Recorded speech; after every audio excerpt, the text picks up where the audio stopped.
What if I told you that behind some of the greatest works of English literature stands a woman whose story has been deliberately hidden for over 400 years? A woman who survived the murder of her father, found protection under Queen Elizabeth herself, and became the first woman to publish poetry in her own name in England. Meet Emilia Lanier, née Bassano, a dark-skinned Jewish noblewoman, master kabbalist, scholar, actress, dancer, and literary genius whose influence shaped the very foundation of English literature. Yet modern scholars have tried to reduce her legacy to nothing more than a footnote, often misrepresenting her as something she never was. Today we're diving deep into the real story of Emilia Lanier's extraordinary life. This is the sequel to our exploration of how she and the crypto-Jewish Bassanos secretly created English literature.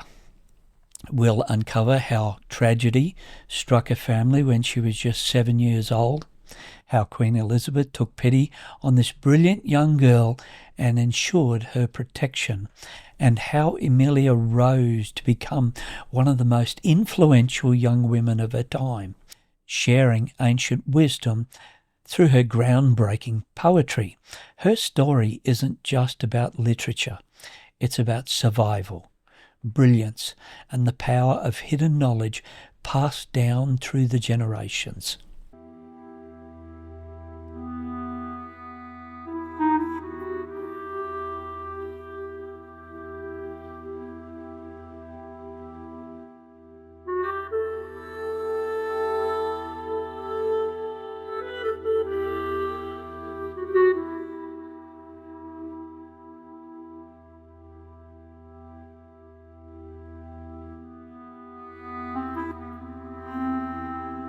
Let's start at the beginning, with a family that would shape the future of English culture in ways that many people never imagined.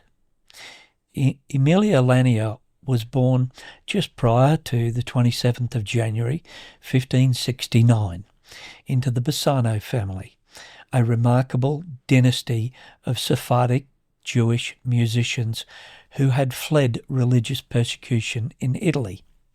Her father, Battista Bassano, was no ordinary court musician. He was one of Queen Elizabeth's most trusted musical advisors and personal tutors. The Bassanos weren't just musicians. They were crypto-Jews, a large family of Messianic Jews who secretly practiced their Jewish faith and traditions. This double life required incredible intelligence, discretion, and courage. Battista had earned such respect at court that Queen Elizabeth herself relied on his musical guidance and instruction. But tragedy struck young Emilia's life when she was just 7 years old.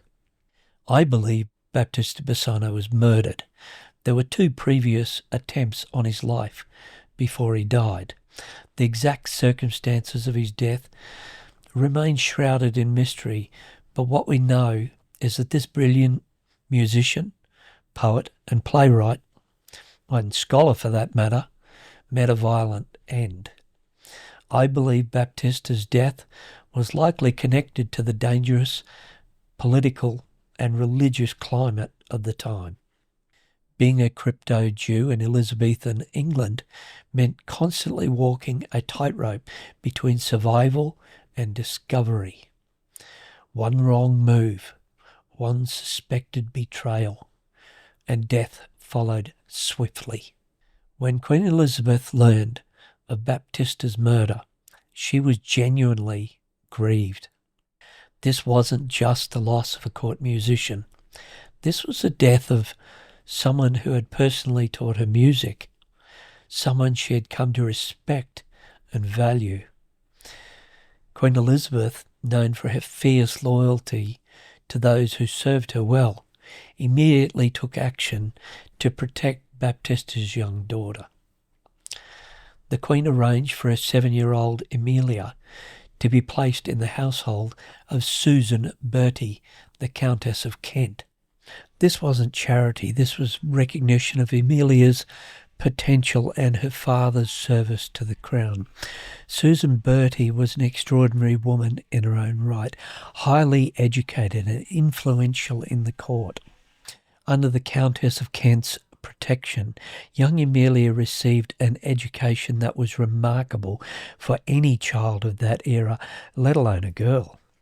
The Protestant scholar, translator and reformer Miles Coverdale was her tutor of theology and philosophy in his elderly years. Coverdale was well known for producing the first complete printed English Bible, the Coverdale Bible of 1535, which was often used by Emilia. Emilia learned languages, literature, music, dance, astronomy, law, and most importantly, she was taught to read and write at the most advanced level by various tutors. Perhaps most importantly, she was able to continue learning the secret traditions of her people. The Kabbalistic knowledge that her father had possessed was not lost. Through careful instruction and hidden teachings, Emilia absorbed the mystical and scholarly traditions that had been passed down through the generations of her family. When Emilia was older, she moved to the household of another remarkable woman, Margaret Clifford, the Countess of Cumberland. Margaret Clifford was known throughout England as one of the most learned women of her time. She was deeply religious, highly educated, and surrounded herself with scholars, poets, and thinkers. In this environment, Emilia's intellectual gifts flourished even further. She studied alongside Margaret's daughter, Lady Anne Clifford, who would herself become famous as a writer and patron of the arts. The relationship between Emilia and Lady Anne Clifford appears to have been particularly close. They were brilliant and both passionate about learning and literature. This period was crucial in shaping Emilia's understanding of how to navigate the complex world of Elizabethan court politics and literature. She learned not just how to write, but how to write in ways that she could convey hidden meaning and protected messages. This skill would prove essential when she began embedding Kabbalistic wisdom and Jewish thought into her poetry, plays, and masks. When Emilia was 18, another tragedy struck. Her mother died, leaving her truly orphaned. But by this time, Emilia had grown into a remarkable young woman. She was beautiful, brilliant, multilingual, and possessed knowledge that few people in England could match. She was also skilled in the performing arts, an accomplished actress who could perform in court masques and plays, and a dancer whose grace was noted by court observers. It was around this time that Emilia entered into her most significant and controversial relationship. She became the mistress of Henry Carey, Lord Hunsdon, who served as Queen Elizabeth's Lord Chamberlain. Now, it's crucial to understand what this relationship actually meant, because a lot of modern scholars have misrepresented it in ways that diminishes Emilia's true position and achievements. They have slurred her good name. When we say Emilia was Lord Hunsdon's mistress, we are not talking about a casual romantic liaison. The term mistress in Elizabethan England could mean several things: head of a household, someone in charge of a school, a supervisor of servants, or a female scholar and advisor. In Emilia's case, evidence suggests that she served as an intellectual companion and advisor to one of the most powerful men in England. Lord Hunsdon was Queen Elizabeth's cousin and one of her most trusted officials. As Lord Chamberlain, he was responsible for overseeing the royal household and, crucially, for managing the entertainment and cultural activities of the court.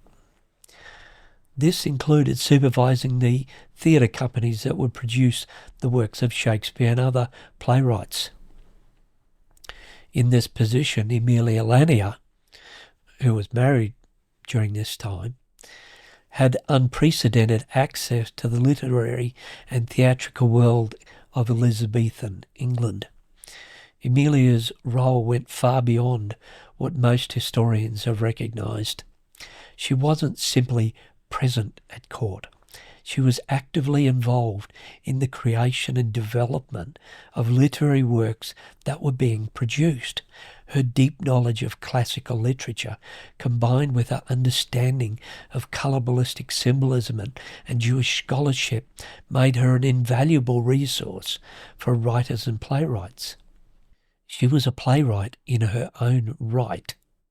The relationship with Lord Hunsdon lasted several years and provided Emilia with something precious: security and the freedom to pursue her intellectual interests. She had access to the finest libraries in England. She could engage with the greatest minds of her time, and most importantly, she could begin to plan out how to share the wisdom of her ancestors with the world. But Emilia knew that she couldn't simply publish Jewish mystical teachings openly, because this could result in her death. The religious climate was still too dangerous, and the knowledge was considered too sacred to share directly. The time wasn't right. Instead, she developed a brilliant strategy. She would write comedy, tragedy, and history plays as vehicles for transmitting ancient wisdom and challenge the social order of her time. Her poetry appeared to be seeking patronage from noble ladies, but was actually teaching the ancient wisdom. I believe Emilia wrote up to 9 of the latter plays of Shakespeare. When Emilia finally published Salve Deus Rex Judaeorum, or Hail God, King of the Jews, in 1611, at a time when Jews were banned from England, she made history as the first woman in England to publish a book of poetry under her own name. Certainly the first Jewish woman. But this book was far more than it appeared to be on the surface. While it seems to be religious poetry dedicated to various ladies, it was actually a masterpiece of hidden meaning and coded knowledge. Its source documents are the same as the Shakespeare's sonnets. It's an incredible work. Salve Deus not only unlocks the sonnets, but it is the crescendo to the sonnets. That's how beautiful this poetry is. Through careful analysis of her verses, I uncovered layers of Kabbalistic symbolism, Jewish history, and feminine philosophy that were, quite frankly, revolutionary for their time. Emilia had managed to publish a work that challenged Christian authority, defended the work of intelligence of women, and preserved ancient Jewish wisdom, all while appearing to conform to the expectations of society.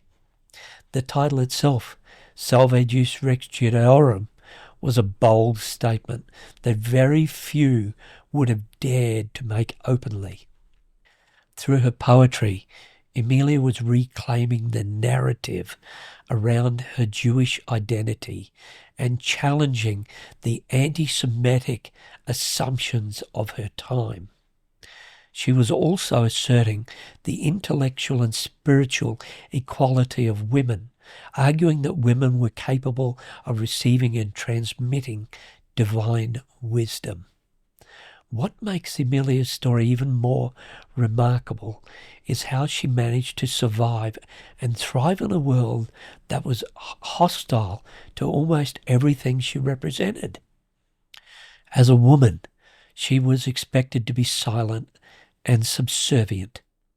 As a Jew, she was supposed to either convert completely, leave the country, or die. It was that simple. As an intellectual, she was challenging the assumption that learning and wisdom were the exclusive domain of men. Yet she navigated all these challenges with incredible skill, building alliances with powerful women, protecting her knowledge through careful coding, and ultimately ensuring that her voice would be preserved for future generations. The modern attempts to diminish her legacy by misrepresenting her relationship with Lord Hunsdon are not just historically inaccurate. They're a continuation of the same demonic forces that tried to silence her during her own lifetime. When scholars reduce her to stereotypes or dismiss her achievements, they're perpetrating the very prejudices that Emilia spent her life fighting against. Emilia Lanier's story is one of triumph over tragedy, intellect over ignorance, and truth over prejudice. From the murder of her father when she was 7 to her groundbreaking publication of poetry in 1611, she never stopped fighting for her right to think and to share wisdom. Her life shows us that even in the most restrictive societies, brilliant individuals can find ways to preserve and transmit knowledge. She proved that a woman can be a scholar, a master of mystical traditions, and a literary genius who helped shape the greatest period in English literature. Most importantly, she demonstrated that marginalised voices don't disappear. They find clever ways to survive and eventually emerge to tell their true stories. If you found Emilia's story as fascinating as I do, please like the video and share it with others that might appreciate the hidden history. Leave a comment below telling me what aspect of her life surprised you the most. And make sure you subscribe for more videos uncovering these secret stories. Emilia Lanier refused to be silenced in her lifetime, and we won't let her be silenced now. Her genius and courage and her wisdom deserved to be remembered and celebrated. Thanks for joining me on this journey into the extraordinary life of one of history's most remarkable women.